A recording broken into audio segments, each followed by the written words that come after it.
All right, everyone. So next step, we have completed our form.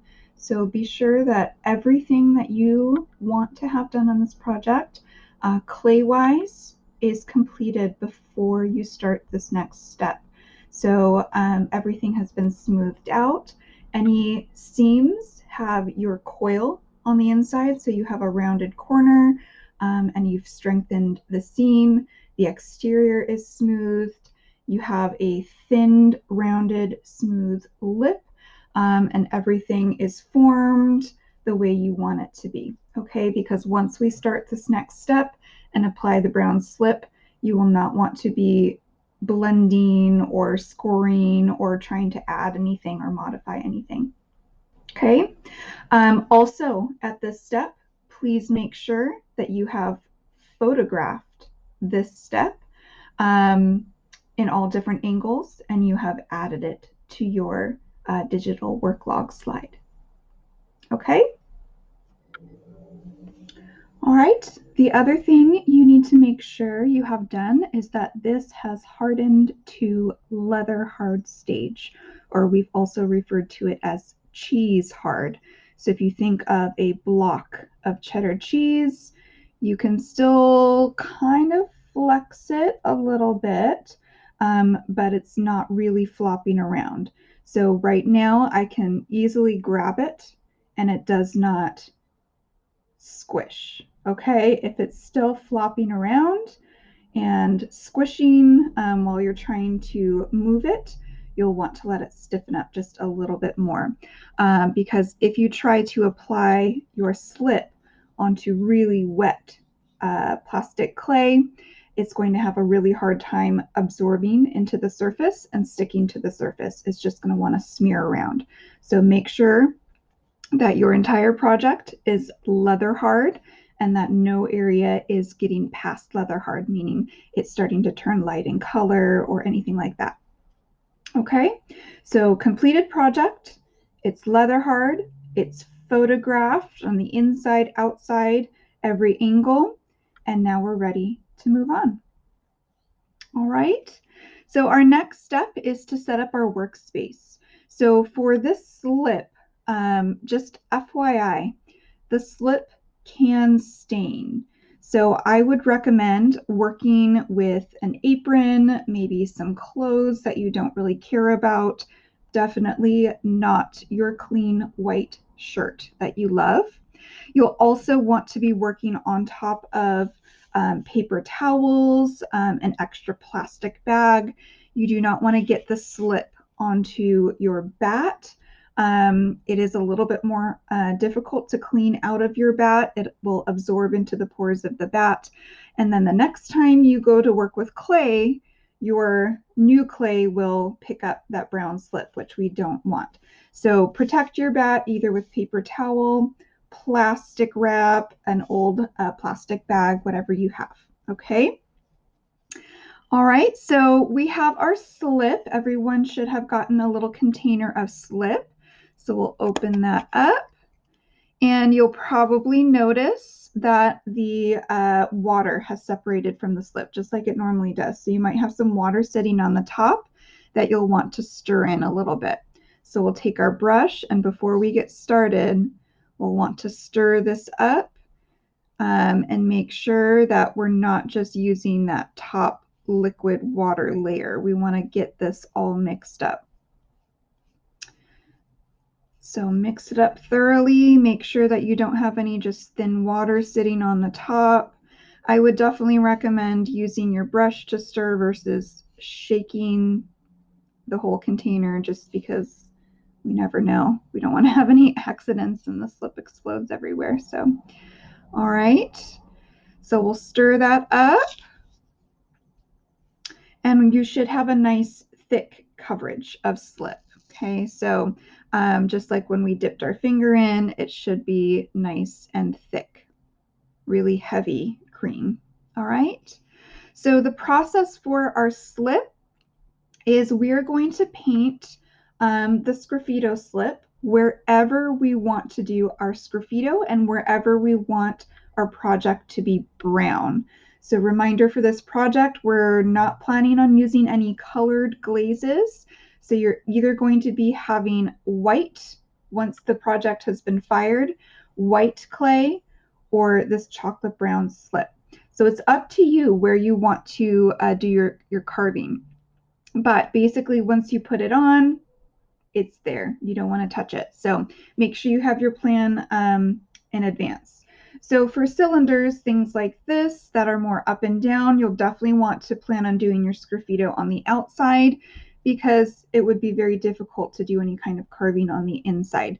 But if you want to have it brown, you're more than welcome to paint the inside brown as well. And this is slip.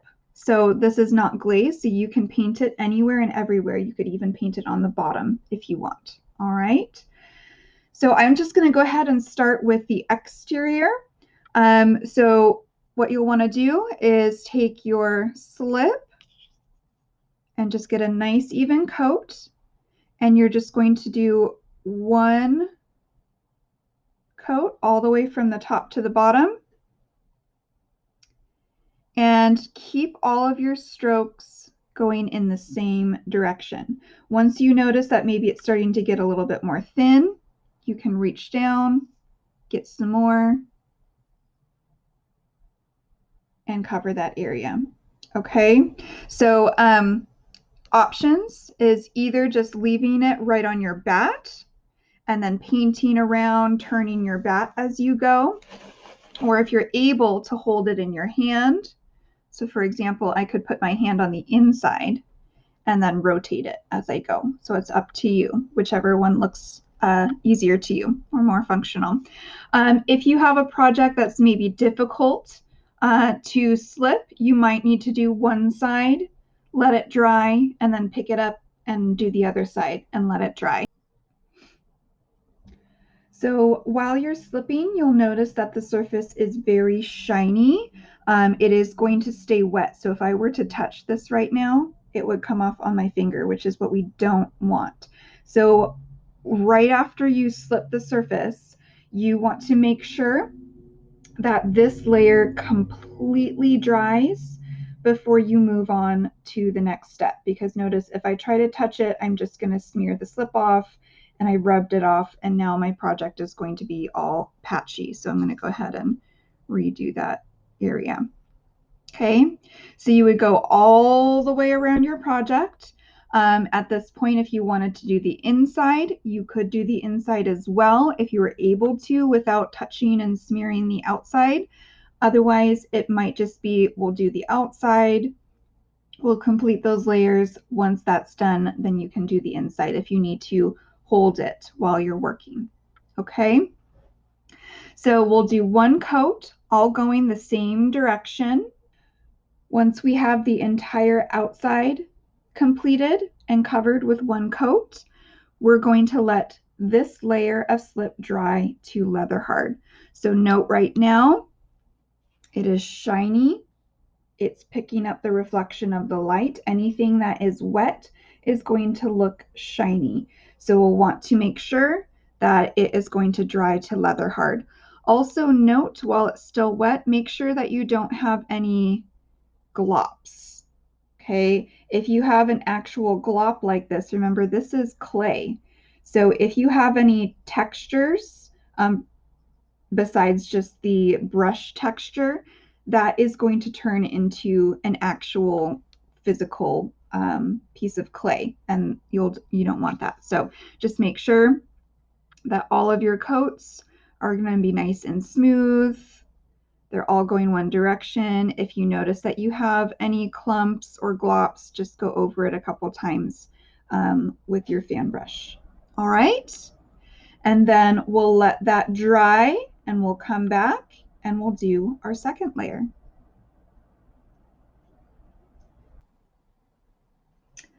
All right, you guys. So I completed a coat around the entire exterior of my piece. The entire area has been slipped. I'm using vertical strokes. While I was waiting, of course, I cleaned off my paintbrush. So while you wait, make sure you clean it off so that the slip doesn't harden and get crusty little flakes in your brush. But for me, this took about an hour for this to turn leather hard. It all depends on your environment and the original moisture level of your clay. So if your clay was a little bit more plastic or a little bit past leather hard, it would take more or less time. And then also your working environment. If you're working outside, inside, if it's cold, if it's warm. So it may be anywhere from 15 minutes wait time to possibly 2 hours wait time. But making sure that you've got one coat and it has turned to leather hard. So to know it's turned to leather hard, if we look at it, it is no longer that really shiny reflective surface. It's more of a matte. It also has turned a little bit darker in color. And again, when I touch it, if I were to touch it, it doesn't pick up on my fingers. If I were to really rub my finger on there or grab it, it might lift a little bit. But unlike last time where I just literally touched it and it came off as, liquid paint.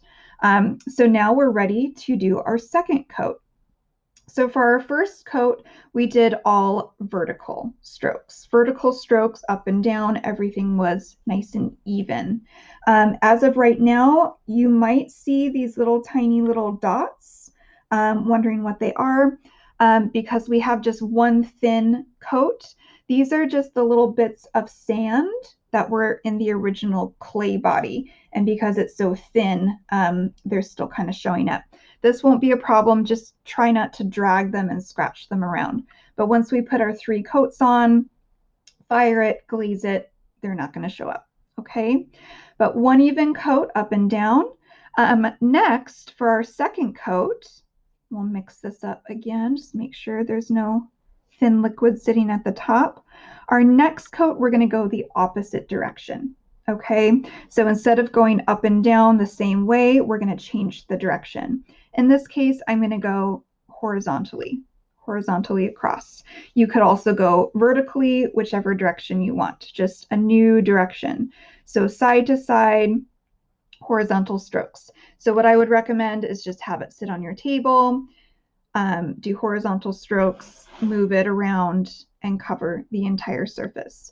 You'll also be able to note the difference between where the dried first coat was and your new coat. Obviously, there's a slightly different change in color, light and dark, and then you can see the shine versus the no shine. Okay, so second coat, we do horizontal strokes, opposite strokes, back and forth. Again, make sure that you don't have any globs on there that will dry and create issues with the surface of your project, and cover the entire piece in a second coat. All right, once you've done that second coat, you do the same process. Let it turn leather hard. Again, you can touch it without it lifting off. And then we'll apply our third coat. And our third coat will then be again changing the direction again. So first coat, I did vertical. Second coat, I did horizontal. And then third coat will want to change either back to vertical or maybe a diagonal stroke. Okay, whichever is going to work best for your project. All right, another little tip, just in case perhaps maybe you accidentally drip some on the inside and you didn't want some there, or you drip some slip in a place that you don't want it. I know it's tempting to say, oh shoot, and then go wipe it up. The issue with that is it's just going to smear. It's just going to make a bigger mess. So what I would recommend doing, if you accidentally blob some slip in a place you don't want, just let it be. Don't worry about it. Once it has become leather hard and we get to the Sgraffito stage, you'll be able to just shave that right off. Okay, but try not to touch it now and smear it. It's like spilling paint on your carpet. You don't want to just start rubbing it in while it's wet. Let it dry and pick it off when it's hard. Okay, so that's my little tip. So 3 coats, all dried to leather hard in between each coat. And then once we have this done, keep this at leather hard, and then we'll wrap it up. All right, so now we have all 3 coats. So I have a vertical coat, a horizontal coat, and a third coat, all dried to leather hard in between coats. So I have all 3 coats here now. My last coat has turned to leather hard as well. And now we're ready to store the project. Okay, so again, we want to continue to keep this at leather hard. We do not want this to dry out. We still need it to be leather hard in order to transfer the design and do our carvings. So for storing this project, you'll definitely want to be using a brand new plastic bag. Sometimes the old bag that we were storing the original clay project in might have some clay dust stuck on it, and we don't want all that dust sprinkling and sticking onto the surface of our nice brown slipped area. So either if you're storing it on your bat, or perhaps if you have a little storage container, you'll want to go ahead and just put down your nice clean bag. So have your bag down on a nice sturdy surface. I would maybe even get a new paper towel so we don't, smudge anything on the bottom. And then we can go ahead and load our project right into there, and we'll want to create that air bubble again. So whether it's sitting on your bat or maybe inside of a container, you just want to make sure that this is totally leather hard. If there was anything wet, it could still get smeared around on the bag. We don't want that to happen. So totally leather hard, and then we'll want to create that little air bubble. So again, our surface doesn't get scratched, bumped, anything. So I just kind of smush in a little bit of air. And so I have like a little balloon sitting on top, and I would tie that up and just monitor the moisture level, check on it, at least once a day, make sure it's continuing to stay leather hard. If you feel like it's starting to dry out a little bit, what I would recommend doing, if you can find a mister, a spray bottle that you can mist on it, you don't really want to be wiping it with water anymore. So either you could just dribble a couple drops on top if you don't have a mister, but otherwise a spray bottle with water, just mist it a couple times. Otherwise, if you keep it wrapped up nice and tight like this and in a spot that's not, direct sun or a lot of heat, it should be good, and we'll be ready to move on to the next step of transferring our design and carving. We'll learn about that next class. All right, so keep that project nice and safe, keep it leather hard, and we'll continue next time.